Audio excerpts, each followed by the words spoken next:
Hello there, fellow NPCs. I am Scythe, and today we're getting back into Seeds of Chaos. Last week, well, in the last episode, but this is end of week 19. But in the last episode, I had to deal with Helena. And when we did that, the entire week had passed. And so I was a bit upset about that. But it's such a good mechanic. Either you give her what she needs, or she will take it to someone else, or you give her what she needs and you lose your week, or you get your full week and she gets entertainment somewhere else. Yeah, that's gonna be a rough one. And we have, to say I have taken Reeves Keep. And we are now just waiting for the second main mission to start. I don't know what that is. I haven't played that far in my test run either. Right now, you guys are on the same level as me. But yeah, let's go. End of week 19. Heartsong Dream 2. Whoa, what the hell? This is a nightmare, I guess. Rowan's eyes fluttered. The first thing that hit him was the sound of screaming. So many directions at once. The effect was pure disorientation. Then came the smell. To say Reed could not possibly describe it. A scent that assaulted his nostrils would make a man think he would never smell something good again. Rowan's eyes fluttered. He was on the ground. His tunic was dirty. His pike was lying by his side. That was wrong. The knight who commanded his division had told the men that anyone who lost their pike would be flogged.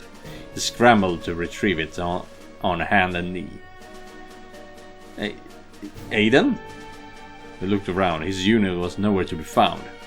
Only... Rowan's eyes fluttered. He was on a battlefield. Next to him, two armored men were fighting. Behind him, a member of his unit was being hacked apart by two giant orcish brutes. He looked down and realized that his stain on his tunic was blood. His blood? Someone else? There was no time to think about it. It was only instinct. Rowan ran. Shadow darted through the trees. Giant orcish brutes and the armored men wearing full metal face masks stalked behind him, cutting down rooted soldiers. He joined the blood and chaotic mass flying towards the nearby keep. Men with gaunt faces. They had been turned into animals. Behind them, their once mighty army crumbled. Thousands were dead. Thousands more were sure to die. And in front of them stood the fortress, built into a cliffside with jagged walls running up impossible angles.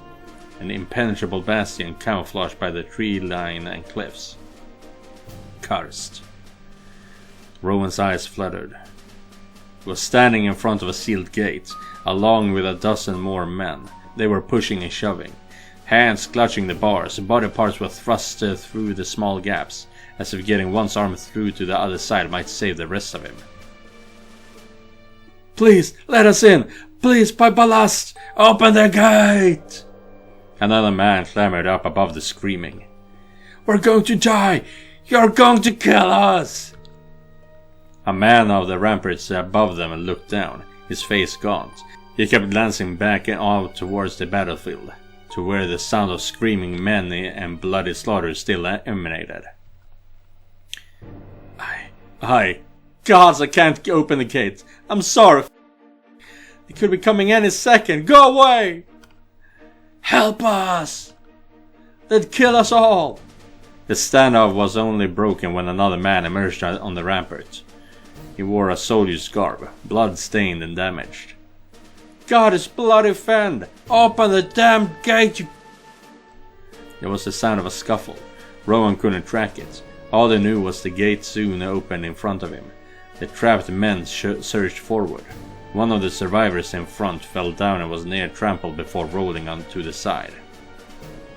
Rowan saw the man's hand grasping towards the entrance, so close to safety. The moment he crossed the threshold, his ears were struck by a thunder of a sound. Orcish shatter horns blowing. Men went to the ground, clutching their ears. Sound and sensation mixed to the point he could feel a sound. His bones shook and rattled inside of him. Rowan's eyes fluttered. He was standing in front of the soldier who'd forced the gatekeeper to open up. Only now did Rowan see the long gash running down his arm. Where were the healers? I'm just looking for my unit. I was with Duke Graves' levy. He must have made it back. He wasn't in the front. The soldiers just shook his head sadly. Lived, probably, but gone. Him and all the other lords with horses. Anyone on 4 legs scattered to the interior. Didn't even stop by the gate to pick up his shit. Reeve, Cravette, probably even my own Duke Verdun. Not Verdun.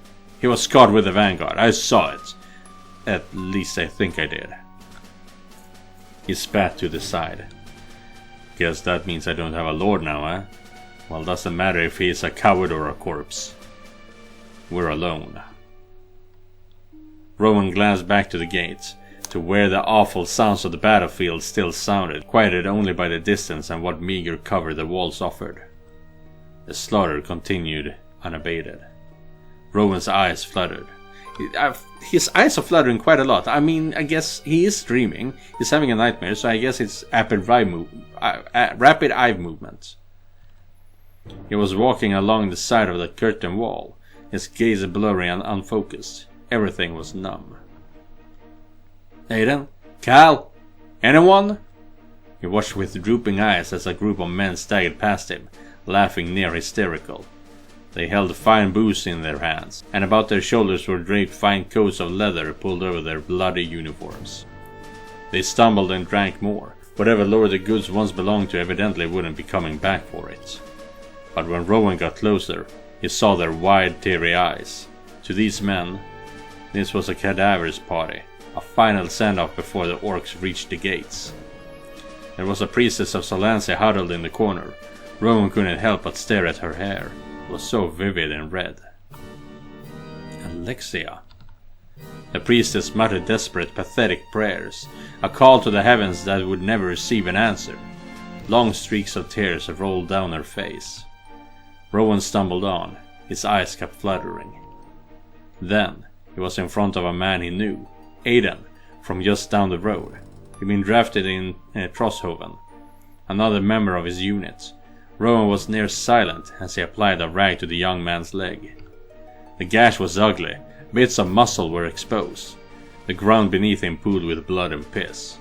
If Rowan could have moved him, he would have. If he could have searched for a healer without Aiden bleeding out, he would have. He watched as Aiden frantically twitched and groaned. Every fresh war horn from outside the walls jolted him again. Rowan was forced to hold his leg down to keep the rag in place. My sister was just about to give birth. Don't you know, Rowan? I'm probably an uncle by now. Can you believe it? An uncle! Isn't that incredible? I'm going to see him someday, right? Right? I bet he'll look just like her. Maybe afterwards I'll try to find a girl so I can have one of my own. This is wrong. This is all wrong. Please hold still. You're going to make it. Rowan's hands balled up on the rag. They were near fist by this point. Aiden had broken into a tortured sob, but he just kept going. None of this was supposed to happen. I'm good.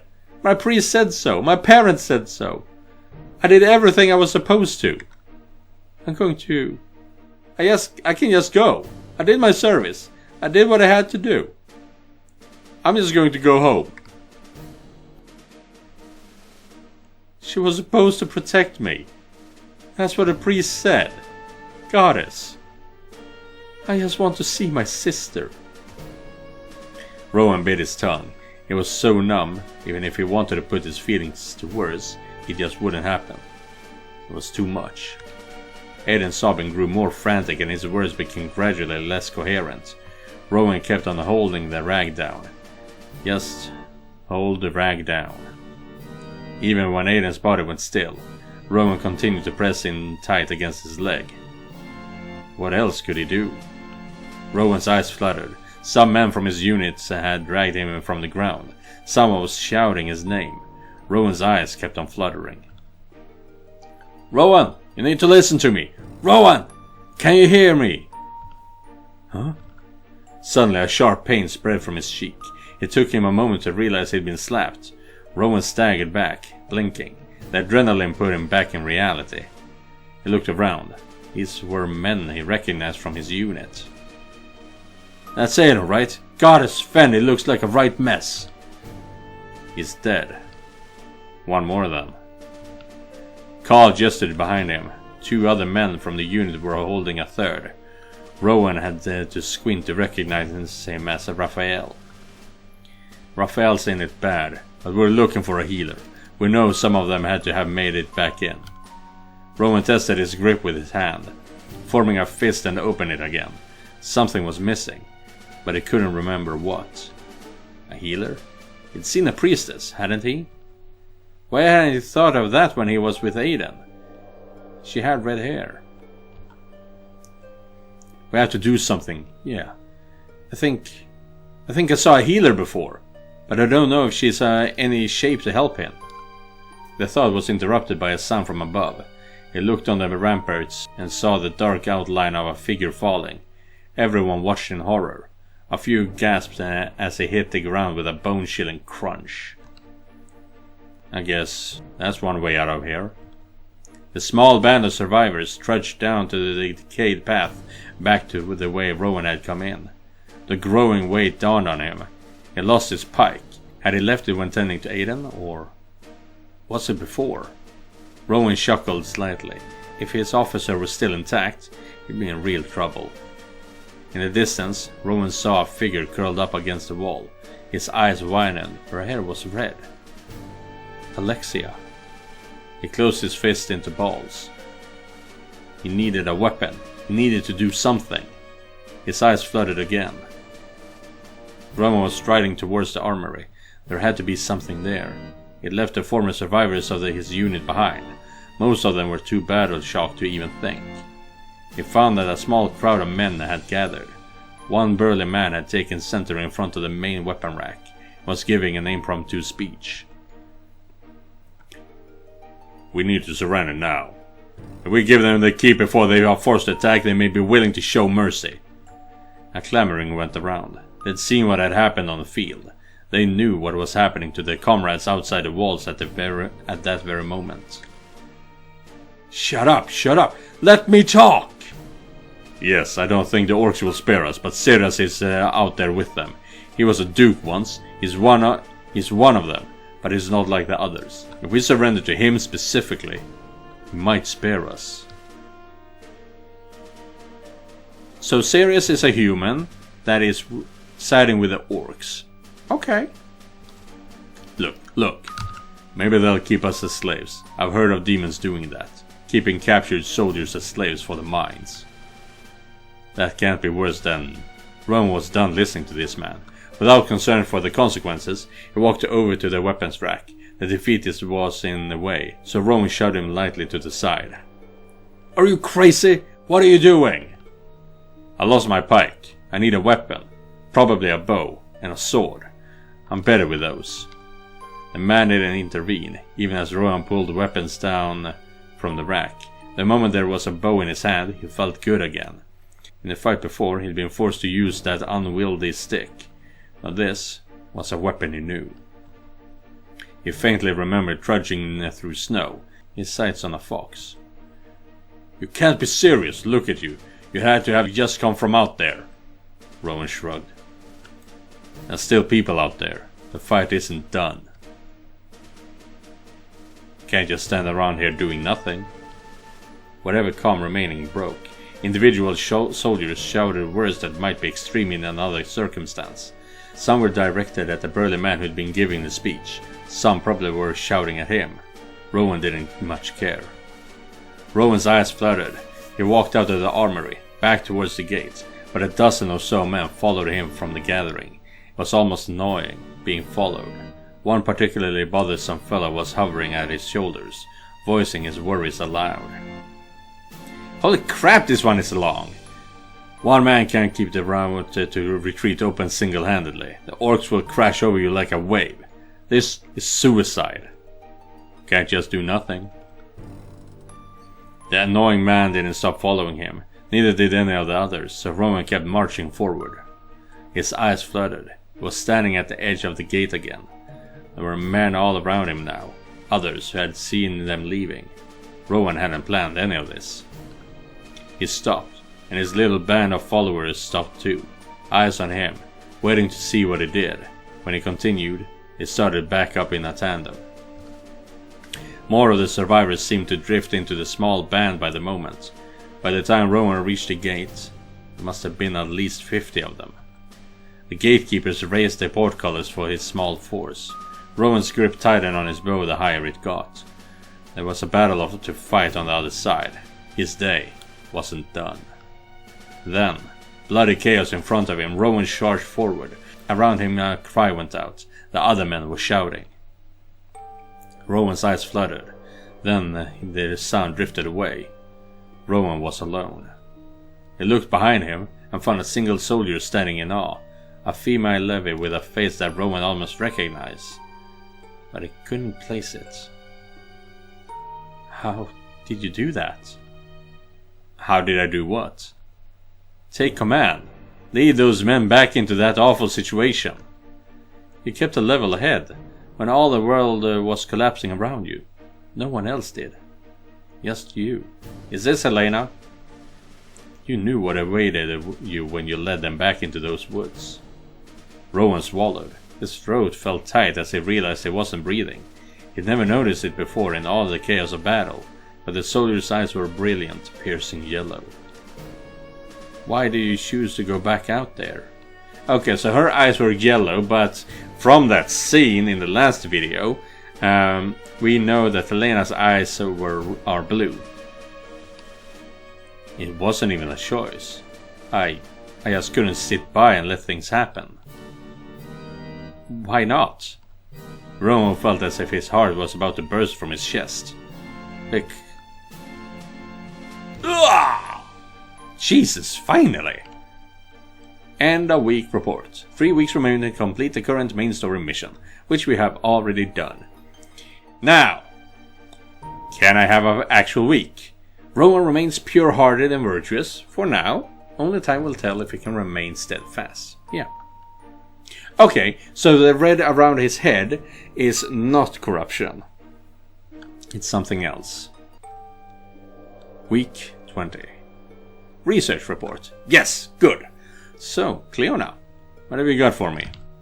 In spite of a couple setbacks, I have finished the project. No sooner had Rowan finished skimming the page, there was Cleona holding another piece of paper to him. Tools and schematics. Compiling a comprehensive list of magical and mundane mechanisms that could be of use to us, I can comfortably say we are ready to expand the library with a proper testing facility. I have also improved on the design of our forge, which will allow us to process greater amounts of iron without the risk of taking a catastrophic failure, whatever the sentence said. I have advised Rowan to implement such improvements at haste. Until my library is fully operational, the twins will fight their war with sticks and stone. And now, let's get the castle hall. Here is my new list of possible avenues of research. Military logistics, is it this one? Orc Barrack Arena, no, not that one. Opulence, it's not that one. Yes, it is. Bonus and minus 10% Cubi Sorcerer Maintenance. Upgrade unlocked, Castle Hall level 2. Upgrade unlocked, Dark Sanctum level 2. Yeah. And this one does what? It gives brothel or tavern. But where do we get the fucking tavern? No, I mean brothel. Oh, no, it's not here. I'm dumb. It's with the dwarf. Whatever his name is. But yeah, this is the one I want. Start research. Nothing interesting. A waste of skills, but a small price to pay for blood mean resources. Good luck. I hardly need it. Please, me. Yeah, I'm not doing that again because I'm losing the entire week. I might do it, once every other week, but not every week because I'm gonna lose a lot of time that way. Let's see. Nothing here. You have active research. Visit Nassim. Do you have anything of interest? I hope not, because I don't like you. No, good. Piss off. What about you? Do you have anything good? Brothel. And we have so much money. We can easily build a brothel now.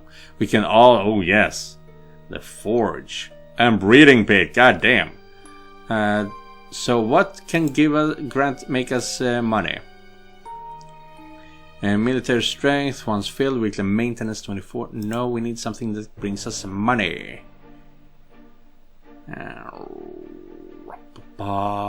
Arena is not bringing us money, but it's giving us a morale boost. I don't need that right now.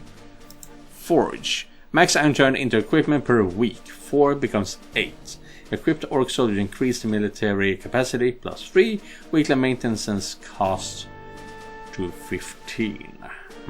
But if we can sell all that iron, it might be good, you know. Brothel. Weekly maintenance, by week morale, weekly research. Yeah, no. Library. Maintenance cost 10. Weekly research. Whoa! That's great. But it's so expensive. But we are making a lot of money somehow. I really like this. Because the quicker we can be done with research, the quicker we can get stuff going. So we'll get that.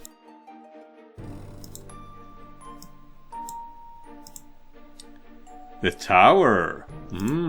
What do we have here? Spend favor. Well done, Henri Rowan. Things are starting to move quite rapidly now. Check with me in a few weeks and we'll see what we can do about your own ideas. Oh, is that what favor is? I can choose to do shit. We're opening up a new mechanic here. Hell yeah. And we're not going with you. We can't walk upstairs. No, we don't want that. I might have to double check in my fake run to see what that does actually. Nothing there. And how about you? Manage prisoners. How many prisoners do we have?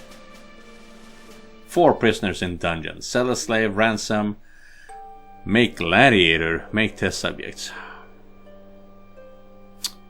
We don't... Oh yeah, claro. Damn, that... I mean, the library was expensive, but damn. I don't need to do anything about the prisoners now. Which means we only have the tower to experience. Here, yeah. Is there something I can purchase? We already know this stuff. Nothing there. Nothing here. Nothing interesting here. Things are going pretty well so far. So yeah, the show event, the tower. Rowan looked out across the fiendishly looking hills. Nestled among the craggy mesas, a dark tower rose, like a black sword stabbing up towards the sky. Seems like the right place. Are you sure about this? Behind him, Clawmin stood close, her hands resting casually on her hips while she grinned confidently at the foreboding structure. Yes, sir, the relic is waiting for us in that tower. Rowan gazed down. Several skeletons wandered at the tower's base, repeating the same predetermined pattern. So, skeletons are AI? No, not AI, computers. Clawmin, they were programmed, I mean. Clawmin, did you forget to tell me everything about the wizard who owns this tower? The scrumptious short stack fixed her ex-hero with an innocent expression that just looked off on her. When she said it wasn't winning him over, Clawmin let out a huff. Well, the goblin who escaped and ended up giving me the info, he might have mentioned that the sorceress inside dabbled in the darkest side of the arcane arts. Rowan looked at the skeletons once more. So, we're looking at the necromancer's tower? Right on the goal. See, you're the perfect for this sort of thing. Rowan glanced ahead at the imposing structure. He'd seen a lot during the war and knew that the mages were flesh and blood just like him. Still, the quest had just turned a bit sour in his mouth. This wasn't a deal, Clawmin. I'm sorry, Rowan. It just slipped my mind, honestly. Still, I mean, you're the Grand Trickster, and you have the Claw Clan backing you up. I know we can take down some mook in a robe. Yes, regarding that. Was it vital to bring your entire clan with you? Rowan looked behind him, into the expecting face of Clawmin's father Scythe, her twin brother Clawbo, her younger sister Clawtrey, and Clawowie, the youngest sibling Clawsel, Clawmin, Clawmin's mate Vertard, his sister Vermin. Vermin? Really?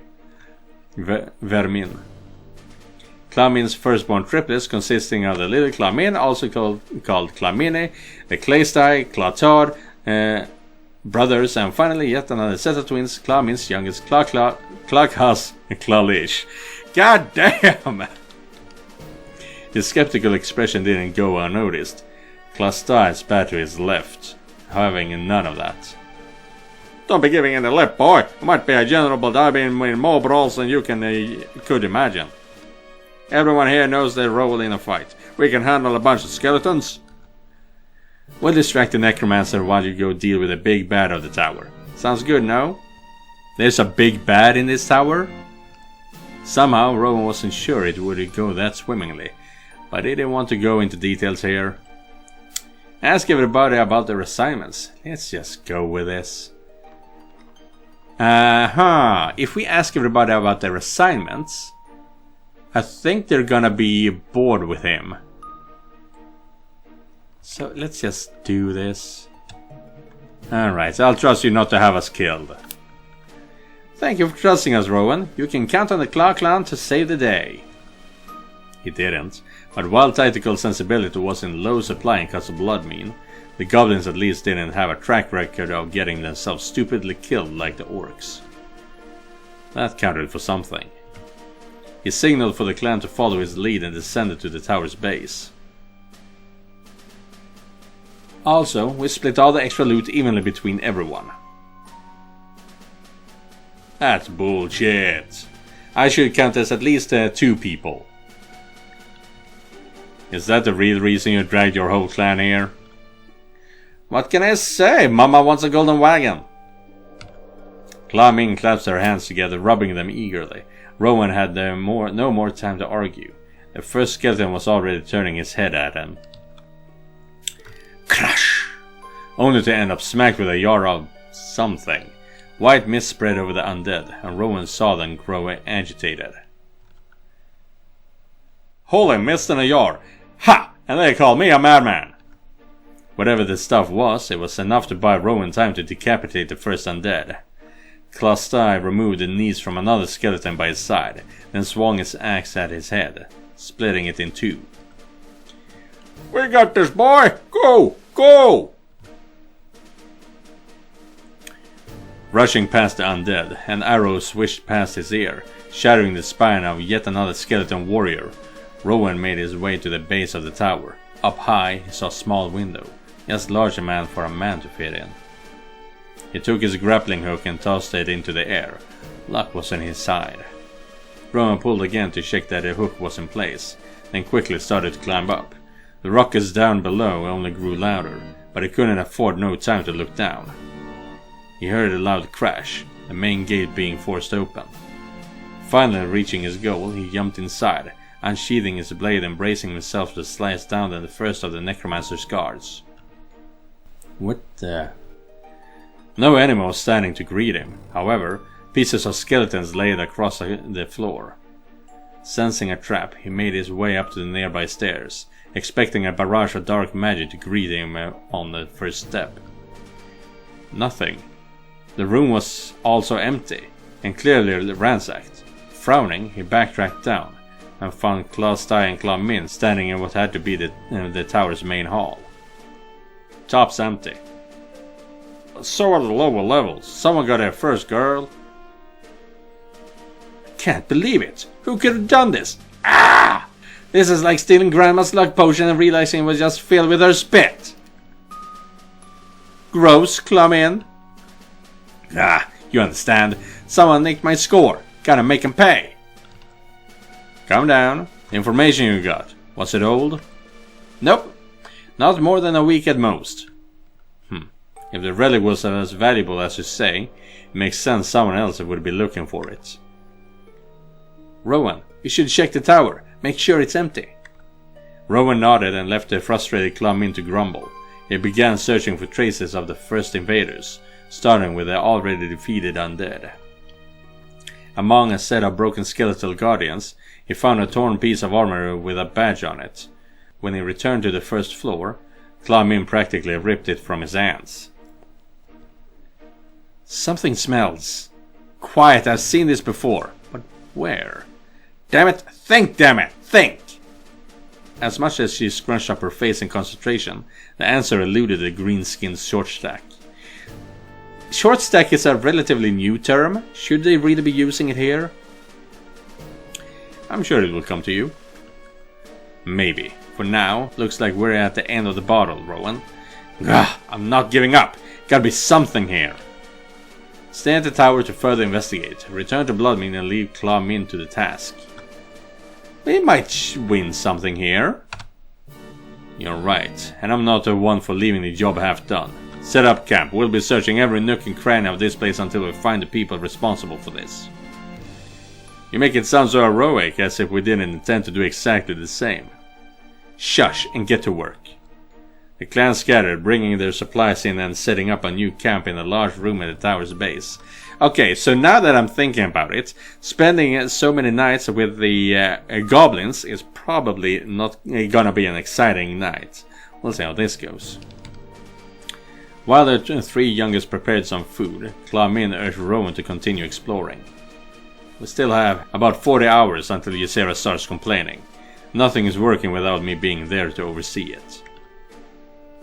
More than enough to dismantle this place brick by brick.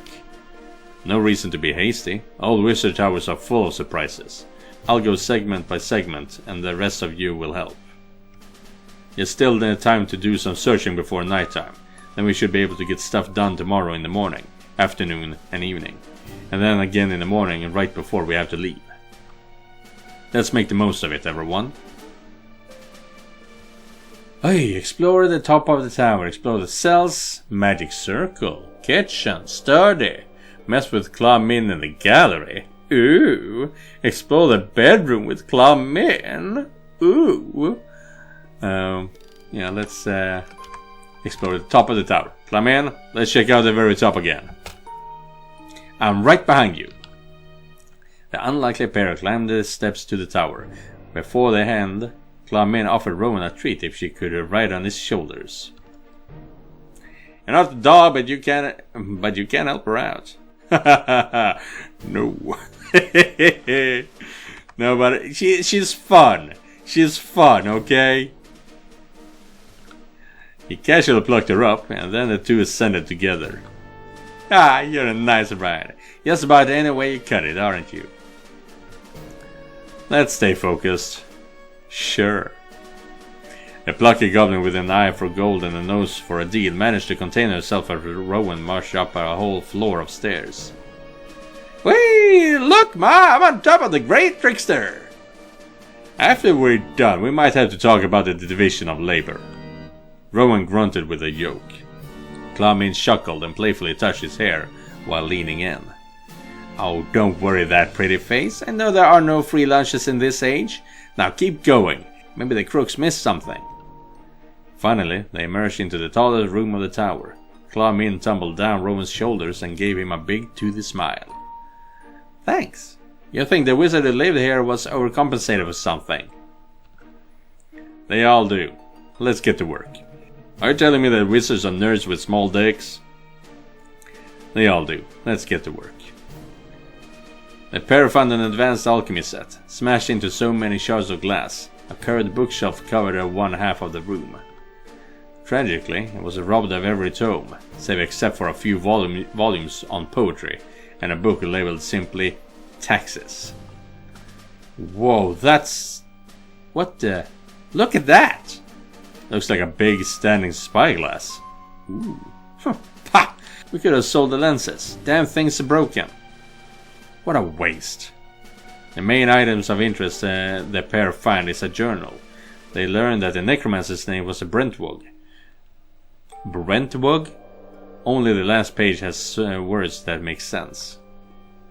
Every other page features a mess of shifting letters and numbers. Some sort of code, Roman figured. Besides, the alarm in the south quadrant just activated. Must be those bothersome ravens again.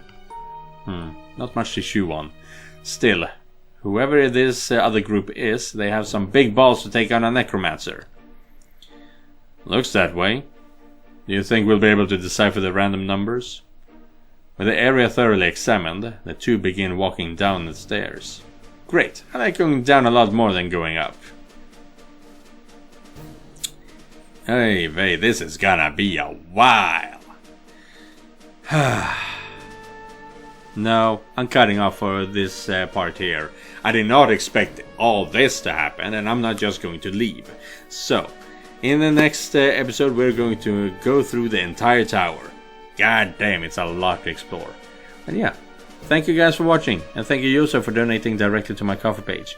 If you guys want to help me out, you can do so by clicking the link down in the description. I'll see you guys in the next one, and remember, just because you're not the main character does not mean you're not important. Goodbye everyone.